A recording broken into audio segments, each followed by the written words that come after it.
Okay, this is like the fourth time I've started this video, so let's hope this works this time. I'm Maddie. I am going to be teaching Celeste a lesson on snowflake making. We are meeting in the Hinckley building at 3 o'clock, and if anyone has any questions, please let me know. But this is just going to be my lesson plan overview. I'm going to quickly go over the concepts and terms that I'm going to include in my lesson plan, or at least the ones that I have planned to put into my lesson plan. I know that there will be others that I will see later, and I know that some will be taken out depending on Celeste's individual physical state and her mirror neurons and the things that she has to say, her self-efficacy, things like that. It's definitely going to change. So this is just going to be a rough estimate of where my lesson is going to go. So I wanted to start out with a quick introduction on why I chose to do this specific lesson for my teaching. I chose to teach Celeste how to make one of these gorgeous 3D snowflakes. I learned how to make these forever ago, and I have always loved making them. I think they're gorgeous. I think they're way more fun than doing a 2D snowflake. But there are also a lot more important reasons why I chose to do this. Some of those, one of them is because, oh sorry, I'll show you. One of the main reasons I chose to do this is because each of these sides, so there's 6 sides to the snowflake. This is 1, 2, 3, 4, 5, 6. Each of these is a repetition of the previous one. They are all made the exact same way, and I figured that that is going to be a really good way for Celeste to learn how to do it on her own, is through the repetition. And it also provides a lot of opportunity to correct errors and to do that correctly through the correction term that we have learned, which is the correct timing of correction. Sorry, that's a lot of correct. But it also gives Celeste a lot of time to improve if she's struggling or if she's continually messing up or making errors. The supplies are really cheap and really easy to come by. It's just paper, scissors, and tape. So I'm not worried about how many she wants to make, or if we're messing them up, it's not going to matter. I also chose this because this lesson produces something physical that she can take home with her. So rather than it just being a conceptual idea that she has to try to grasp, it's going to be a physical concept that she can actually take home and use in her home, hopefully, or at least she might want to. And then my last reason is because it's a snowflake and it's Christmas, so why not? I thought she might like it. So, moving on a little bit into the lesson, as Celeste comes to the Hinckley building and meets me there, I'm thinking we're going to meet in the Hinckley lobby at 3 o'clock. The automatic first thing that I'm going to do is address Celeste's individual physical state. I want to see, not only just observe her physical individual state, but I also want to ask her about it. I want to ask her how her day was, how she's feeling, if she slept well, what she ate last, just kind of get a good feeling for how she's going to be able to respond to my lesson, to see if it's going to be a positive or a negative interaction. After that, I was going to give a brief description of the physical environment that we're going to be participating in. I don't have a specific classroom laid out. I'm hoping that the art room in the Hinckley building will be available and that we can do this craft in the art room, because I think that would be a very relatable, a very fitting physical location for us to do this lesson. But if not, I have a couple other things that I want to include in her physical environment, and one of them is something that I'm hoping counts as phatic communication. I want to be playing Christmas music. Since we're focusing on a snowflake, which is kind of a Christmassy wintertime thing, I want to have some Christmas music going, and I don't know if this counts exactly for a social function for phatic communication, but I'm hoping that it will be triggering some kind of mirror neuron in Celeste that will provide a happy physical state for her. I don't know about other people, but I love Christmas music. When I hear it, it puts me in a good mood, and then I am in a better individual physical state in order to perform the activities that are being required of me. So that's kind of what I'm hoping with the Christmas music, is that it is an added bonus to Celeste's individual physical state. I also hope that it will improve her self-efficacy. If she hears something that she is familiar with, then it also might reduce her state anxiety. That's the word I was looking for. So I'm hoping that the Christmas music will definitely play a part in the activities that we're going to be participating in. Sorry, I gotta scroll down here. So, when Celeste first arrives, we are going to be playing a game. It's just a little card game that is my favorite card game. It's called Blink. It literally takes 1 to 2 minutes to play. It's super, super fast-paced, really, really friendly for any age learner. It's just kind of like that game that we played in class where you're matching shapes and numbers and sizes and colors and things like that.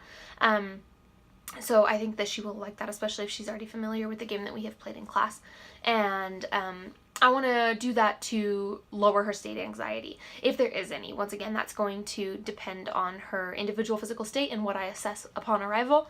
I assume there will be some since she is working with a stranger, but I figure that this game will kind of be an icebreaker, and I think that she will like it. And it's also, I chose that one specifically again because it takes so little time that I can choose to repeat that game, or if it's not needed, then we can just move on to the lesson. So back to the actual snowflake making. Like I said, it has the 6 sides on it, and for that one I have this little diagram here of my plan of what I'm going to do. So this is my horrible diagram of a 6-sided snowflake. But what I'm going to have her do is, for the snowflake, for the first 3 portions, I'm going to explicitly teach her the folding, the cutting, the stapling, the taping, that kind of thing for all 3 of those sides.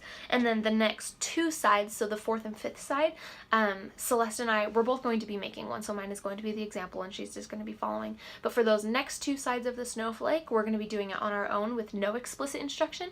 And obviously I'm more than welcome to questions or anything that Celeste might need, but I'm hoping that after 3 repetitions of those sides, Celeste will kind of have a grasp on it and be able to do this on her own. And then for the last side, the 6th side, I want Celeste to teach it back to me. So there's a lot of reasons for this. One of them is to avoid over teaching. So rather than me teach her all 6 sides repeatedly, I want her to, I'll teach her the first 3, and then the next 2 will be us doing it together on our own, and then the last one will be her teaching me. So I hope that this reduces the repetition and increases her attention span in this, and that I will be able to avoid the over teaching. I'm also hoping that doing so, like having her teach back to me, is going to increase her intrinsic motivation. I'm hoping that if she's anything like me and what I have seen of Brother Wilson's students, she's going to have this very strong urge for a challenge, and that she will like this idea of having to teach back to me. So maybe she will pay more attention, or she will enjoy the activity a little bit more. So that's another reason that I was thinking I would have her teach back to me. And then I also wanted to do this to demonstrate a heuristic approach to learning. Heuristic approaches are like the more challenging approaches to learning, at least from my understanding. Things like teaching backwards, or demonstrating your learning backwards, and just exploring different realms in demonstrating the way you're learning. So I'm hoping that this is going to be a little bit more heuristic, and it's going to allow Celeste to demonstrate her learning back to me rather than just have the final assessment be the completed snowflake. There's going to be more for me to go off of, like her teaching me. That way I can see the different things that some misunderstandings that she might have, some misconceptions, things like that. So moving on. I also wanted to mention that I think this is a really good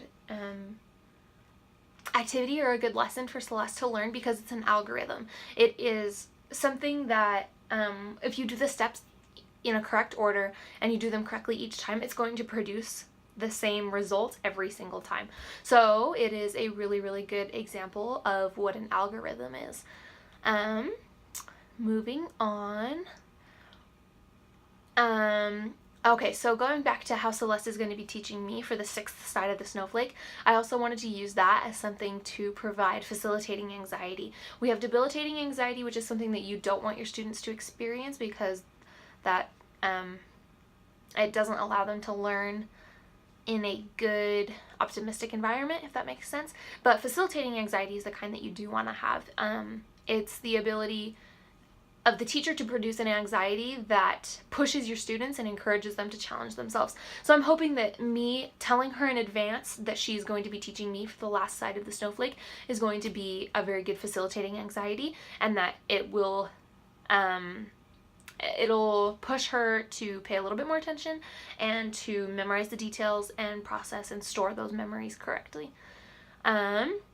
When Celeste arrives, I'm also going to assess her self-concept and self-efficacy, both how she sees herself and how her ability to do something for the first time. Those are both going to be things that I'm going to have to observe and adjust to as we go throughout the lesson. But another fun one that I think is going to be interesting is right after we play the card game to lower that state anxiety.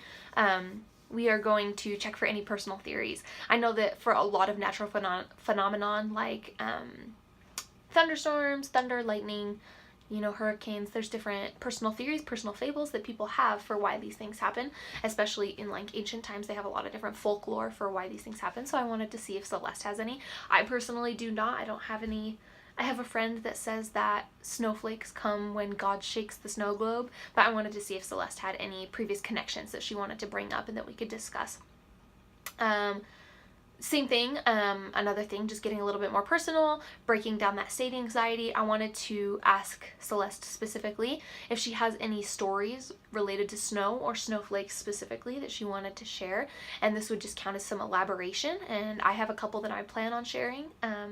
Like when I first learned these snowflakes, I actually taught it like a young women's mutual activity, and we used them to decorate for the winter dance, things like that. So just bringing up different stories to elaborate, to get Celeste thinking in the right order and prepared to make these snowflakes. Another one that I wanted to focus on is mirror neurons. I think that those are really, really important for a student's physical teaching environment. My plan is to be sitting on the floor or at a desk in order to make these snowflakes. So I hope that the entire time I'm going to be able to be smiling, sitting comfortably, laughing, etc. So that these are cues for Celeste's mirror neurons so that she feels a little bit more comfortable, rather than be boxed up with my arms folded and no smile and be grumpy. I hope that she sees a more inviting, open person, and that she is able to reflect this with her mirror neurons, and so she feels a little bit more comfortable and is able to learn a little bit better. Another thing, so there is a lot of room for error in making these snowflakes. There's lots of different parts, different moving, lots of hand-eye coordination that is involved. So there's a lot of opportunity for mistake, which is a really good thing. That's definitely not a bad thing. But this allows me to practice my timing of correction. So correction is just the term for making sure that correction is timed correctly. Like I said, a lot of corrects. But I want to allow Celeste to make those mistakes, and if she does, I want to encourage that and use some positive affirmation for those. But I want to be able to correct them at a proper time so that they are not stored as errors in her mind. And I think the last one that I have written for now for a brief overview is assessing the zone of proximal development. This is going to be something that is going to change constantly, and I'm going to have to adjust throughout the lesson. Is if Celeste gets there and all of a sudden once we're starting these snowflakes, I am seeing that she's not going to be able to do this, I'm going to have to adjust that because the snowflakes are not in her zone of proximal development, her ZPD. So I'm going to have to be paying constant attention to how her self-efficacy and to see if she is able to do these. And then the last thing that I'm going to mention really quickly is at the end, I'm going to reassess Celeste's state anxiety to see how the lesson went, how she's feeling, and that's also going to take place a lot throughout the lesson to see how her mirror neurons are responding, her outward behavior, see how she is doing with the lesson. And then at the end, if her individual physical state is still good, if this hasn't been frustrating for her, I'm hoping to make an attempt at a different kind of phatic communication and maybe hug her at the end. We will see how that goes, if it feels appropriate or not. But yeah, that's kind of all I've got so far for the lesson. I've got lots of other things noted down for me to pay attention to during the lesson, but this is just a general overview of how I hope things are going to go. So I guess we will see. My lesson is Wednesday the 12th at 3 o'clock in the Hinckley building. So please let me know if you have any questions or comments or concerns, and I would be happy to address those. Thank you.